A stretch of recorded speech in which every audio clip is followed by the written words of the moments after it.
ಇದೀಗ ನಮ್ಮ ಜೊತೆ ವಿಧಾನ ಪರಿಷತ್ ಸದಸ್ಯರಾಗಿರುವಂಥ ಎನ್ ರವಿಕುಮಾರ್ ಅವರಿದ್ದಾರೆ, ಅವ್ರು ಮಾತನಾಡಿಸ್ತೀನಿ. ಸರ್, ಈಗ ನೀವು ಹೋರಾಟ ಮಾಡ್ತಾ ಇದ್ದೀರಿ, ಬಟ್ ನಾಗೇಂದ್ರ ಅವರಿಗೆ ಪ್ರಮೋಷನ್ ಆಗ್ತಾ ಇದೆ, ಏನಾಗ್ತಾ ಇದೆ ರಾಜ್ಯ ಸರ್ಕಾರದಲ್ಲಿ? ಅಂದರೆ ಈ ಸರ್ಕಾರ ಭ್ರಷ್ಟರಿಗೆ ಪ್ರಮೋಷನನ್ನು ಮಾಡ್ತಾ ಇದೆ. ನಾವು ನಾಗೇಂದ್ರ ಅವರು ರಾಜೀನಾಮೆಯನ್ನು ಕೊಡಬೇಕು, ನಮ್ಮ ರಾಜ್ಯದ ಬುಡಕಟ್ಟು ಜನಾಂಗದವರಿಗೆ, ವಾಲ್ಮೀಕಿ ಸಮುದಾಯದವರಿಗೆ, ST ಸಮುದಾಯದವರಿಗೆ 187 ಕೋಟಿ ಹಣವನ್ನು ಅವರ ಅಭಿವೃದ್ಧಿಗೋಸ್ಕರ ಏನು ತೆಗೆದಿಟ್ಟಿತ್ತು ಅದನ್ನು ಚುನಾವಣೆಗೆ ಬಳಸಿದ್ದಾರೆ. ಕಾಂಗ್ರೆಸ್ ಪಾರ್ಟಿ ಎಲೆಕ್ಷನ್ ಫಂಡ್ಗೆ ಹೋಗಿದೆ, ಬಳ್ಳಾರಿಗೆ ಹೋಗಿದೆ, ತೆಲಂಗಾಣ ರಾಜ್ಯಕ್ಕೆ ಹೋಗಿದೆ. ಇದು ಎಂಕ್ವೈರಿಯಿಂದ ಸಿಕ್ಕಿರ್ತಕ್ಕಂಥ ಸತ್ಯದ ವಿಷಯಗಳಿವೆಲ್ಲ. ಈಗಾದರೂ ಕೂಡ ಅವತ್ತು ನಾವು ಸದನದಲ್ಲಿ ಚರ್ಚೆ ಮಾಡ್ತಾ ಇರಬೇಕಾದ್ರೆ ಅವತ್ತಿನ ಮುಖ್ಯಮಂತ್ರಿ ಆಗಿರ್ತಕ್ಕಂಥ ಸಿದ್ದರಾಮಯ್ಯ ಅವರು ಹೇಳಿದರು 187 ಕೋಟಿ ಅಲ್ಲ ಭ್ರಷ್ಟಾಚಾರ ಆಗಿರೋದು, 87 ಕೋಟಿ ಅಂತ. ಅವತ್ತು ರಾಜೀನಾಮೆ ತೊಗೊಂಡ್ರು ಅವ್ರದ್ದು. ಮತ್ತೆ ಯಾಕೆ ಮಂತ್ರಿ ಅದಕ್ಕೆ ಮಾಡಿದ್ರಿ? ಈಗ ಮತ್ತೆ ಯಾಕೆ ಮಂತ್ರಿ ಮಾಡಿದ್ರಿ? ಏನು ಕೋರ್ಟ್ ಕ್ಲೀನ್ ಚೀಟ್ ಕೊಡ್ತಾ ನಿಮಗೆ?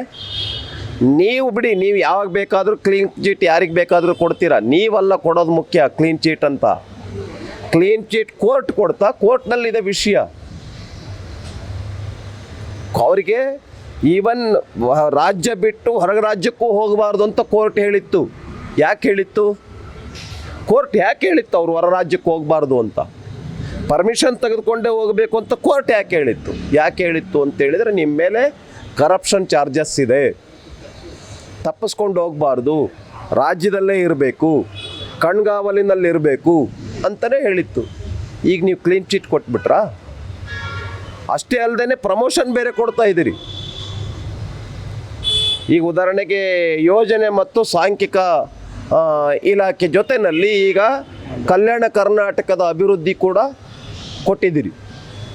ಈ ಥರ ಪ್ರಮೋಷನ್ ಮಾಡೋದೇನಿದೆಯಲ್ಲ, ಇಡೀ ರಾಜ್ಯದ ಜನತೆಗೆ ಮಾಡುವಂಥ ಅಪಮಾನ ಇದು. ನಾವು ಏನು ಬೇಕಾದ್ರೂ ಮಾಡ್ತೀವಿ, ಏನು ಮಾಡ್ತೀರಾ ಮಾಡ್ರಿ ನೀವು ಅಂತ ಹೇಳ್ದಂಗೆ, ಅಹಂಕಾರ ತೋರಿಸ್ದಂಗೆ. ಹಾಗಾಗಿ ಭಾರತೀಯ ಜನತಾ ಪಾರ್ಟಿ ಆಗ್ರಹ ಪಡಿಸುತ್ತೆ, ನಾಗೇಂದ್ರ ಅವರ ಹೋರಾಟವನ್ನು ನಾವು ಕೈ ಬಿಡೋ ಪ್ರಶ್ನೆನೇ ಇಲ್ಲ, ಕೂಡಲೇ ಅವ್ರನ್ನ ವಜಾಗೊಳಿಸಬೇಕು ಅಂತ ಆಗ್ರಹ ಪಡಿಸ್ತೇವೆ. ಸರ್, ಈಗ ಸಾಮಾನ್ಯವಾಗಿ ವಿಪಕ್ಷಗಳು ಪ್ರತಿಭಟನೆಯನ್ನು ಮಾಡ್ತವೆ, ಬಟ್ ಇಲ್ಲಿ ಆಡಳಿತ ಪಕ್ಷದವರೇ ಪ್ರತಿಭಟನೆ ಮಾಡ್ತಾ ಇದ್ದಾರಲ್ಲ ಸರ್? ಅಂದರೆ ಆಡಳಿತ ಪಕ್ಷದವರು ಕೂಡ ಏನು ಮಾಡಬೇಕು ಅಂತ ಗೊತ್ತಿಲ್ಲ, ಅವರಿಗೆ ದಿಕ್ಕಿಲ್ಲ, ದೆಸೆ ಇಲ್ಲ.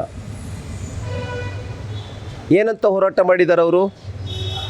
ಬರ ಇದೆ, ಚರ್ಚೆ ಮಾಡಬೇಕು. ಬರದ ಬಗ್ಗೆ ಚರ್ಚೆ ಮಾಡೋದೇನಿದೆ? ಮೊದಲು ಪ್ಯಾಕೇಜ್ ಕೊಡಿ. ನೀವೇನು ಮಾಡಿದ್ದೀರಿ ಬರಕ್ಕೆ ನಿಮ್ಮ ವಿರುದ್ಧ ರೈತರು ಪ್ರತಿಭಟನೆ ಮಾಡ್ತಾ ಇದ್ದಾರೆ, ನೀವು ಪ್ರತಿಭಟನೆ ಮಾಡೋದಾ? ನಿಮ್ಮ ವಿರುದ್ಧ ಪ್ರತಿಪಕ್ಷದವರು ಹೋರಾಟ ಮಾಡ್ತಾ ಇದ್ದಾರೆ, ರೈತರು ಹೋರಾಟ ಮಾಡ್ತಿದ್ದಾರೆ. ನೀವೂ ಹೋರಾಟ ಮಾಡಿದರೆ ಒಂದು ರೀತಿ ಈ ಸರ್ಕಾರಕ್ಕೆ ಬುದ್ಧಿ ಭ್ರಮಣೆಯಾಗಿದೆ. ಯಡಿಯೂರಪ್ಪನವ್ರು ಒಬ್ಬರೇ ಚೀಫ್ ಮಿನಿಸ್ಟರ್ ಇದ್ದರು, ಮಂತ್ರಿಗಳು ಯಾರೂ ಇರಲಿಲ್ಲ. ಅವತ್ತು 1 ಎಕರೆಗೆ 27,000 ರೂಪಾಯಿ ಅನೌನ್ಸ್ಮೆಂಟ್ ಮಾಡಿದರು. ನಿಮಗೇನಾಗಿದೆ? ಯಾಕೆ ಮಾಡ್ತಾ ಇಲ್ಲ? ಹಾಗಾಗಿ 1 ಸರಿ ಅಲ್ಲ, 2 ಸರಿ ಅಲ್ಲ, 3 ಸರಿ ಬಿತ್ತಿದ್ದಾನೆ ರೈತ. ಅವನದು ಎತ್ತುಗಳ ಬಾಡಿಗೆ ಏನು, ಎತ್ತುಗಳಿಗೆ ಮೇವೇನು, ಕುಡಿಯೋದಕ್ಕೆ ನೀರೇನು, ಆ ಎತ್ತುಗಳು ಸಾಕುವ ಖರ್ಚೇನು, 3 ಸರಿ ಬಿತ್ತನೆ ಮಾಡಿದ್ದಾರೆ, ಖರ್ಚೇನು? ಹಾಗಾಗಿ BJP ಆಗ್ರಹ ಪಡಿಸ್ತದೆ, ಎಕರೆಗೆ 50,000 ರೂಪಾಯಿ ಹಣವನ್ನು ಕೊಡಬೇಕು ರೈತನಿಗೆ. ಕೂಡಲೇ ರಾಜ್ಯವನ್ನು ಬರಗಾಲಕ್ಕೆ ತುತ್ತಾದ ರಾಜ್ಯ ಅಂತ ಅನೌನ್ಸ್ಮೆಂಟ್ ಮಾಡಬೇಕು ಅಂತ ನಾವು ಆಗ್ರಹ ಪಡಿಸ್ತೇವೆ. ನಾಗೇಂದ್ರ ಸರ್, ಯಾಕೆ ಇಷ್ಟೊಂದು ಇಂಪಾರ್ಟೆಂಟ್ ಅಂತ? ಈಗ ರಾಜ್ಯದಲ್ಲಿ ಸಾಕಷ್ಟು ಬರ ಇದೆ, ಬರದ ಬಗ್ಗೆ ಚರ್ಚೆ ಆಗಬೇಕು. ಭ್ರಷ್ಟ ಸರ್ಕಾರ ರೀ, ನಾಗೇಂದ್ರ ಥರದವರೇ ಇಂಪಾರ್ಟೆಂಟು ಈ ಸರ್ಕಾರಕ್ಕೆ. ನಾಗೇಂದ್ರ ಥರದವರೇ ಈ ಸರ್ಕಾರಕ್ಕೆ ಇಂಪಾರ್ಟೆಂಟ್. ಅದಕ್ಕೆ ಅವ್ರಿಗೆ ಪ್ರಮೋಷನ್ ಮಾಡಿದೆ. ಅದಕ್ಕೆ ಹೇಳ್ತಾ ಇದ್ದೀವಿ, ಅವ್ರನ್ನ ಕೂಡಲೇ ವಜಾಗೊಳಿಸಿ ಅಂತ.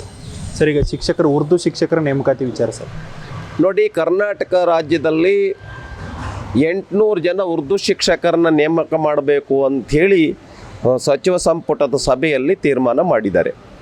ಅದೇ ಥರ 200 ಜನ ಮರಾಠಿ ಶಿಕ್ಷಕರನ್ನ ನೇಮಕ ಮಾಡೋಕ್ಕೆ ತೀರ್ಮಾನ ಮಾಡಿದ್ದಾರೆ. ನಾನು ಕೇಳ್ತೀನಿ, ಯಾಕೆ ಹಿಂದಿ ಶಿಕ್ಷಕರನ್ನ ನೇಮಕ ಮಾಡಲ್ಲ? ಯಾಕೆ ಚಿತ್ರಕಲಾ ವಿದ್ಯಾರ್ಥಿಗಳನ್ನು ನೇಮಕ ಮಾಡಲ್ಲ? ಯಾಕೆ ಕನ್ನಡ ಶಿಕ್ಷಕರನ್ನ ನೇಮಕ ಮಾಡ್ತಾ ಇಲ್ಲ? 79,000 ಜನ ಟೀಚರ್ಸ್ ಹುದ್ದೆಗಳು ಖಾಲಿ ಇದ್ದಾವೆ. 79 ಯಾಕೆ ಮಾಡ್ತಾ ಇಲ್ಲ? ಸರ್ಕಾರದ ಖಜಾನೆ ಖಾಲಿಯಾಗಿದೆಯಾ? ಮಕ್ಕಳು ಶಿಕ್ಷಣದ ಗುಣಮಟ್ಟ ಏನಾಗ್ತಾ ಇದೆ? ಹಾಗಾಗಿ ನಾನು ಆಗ್ರಹಪಡಿಸ್ತಾ ಇದ್ದೇನೆ, ಕೂಡಲೇ ಹಿಂದಿ ಶಿಕ್ಷಕರನ್ನ ನೇಮಕ ಮಾಡಬೇಕು, ಚಿತ್ರಕಲಾ ಶಿಕ್ಷಕರನ್ನ ನೇಮಕ ಮಾಡಬೇಕು, ಸಂಗೀತ ಶಿಕ್ಷಕರನ್ನ ನೇಮಕ ಮಾಡಬೇಕು, ಕನ್ನಡ ಶಿಕ್ಷಕರು ಒಟ್ಟು ಖಾಲಿ ಇರತಕ್ಕಂಥ ಶಿಕ್ಷಕರ ಹುದ್ದೆಗಳನ್ನು ಭರ್ತಿ ಮಾಡಬೇಕು ಅಂತ ಆಗ್ರಹಪಡಿಸ್ತೆ.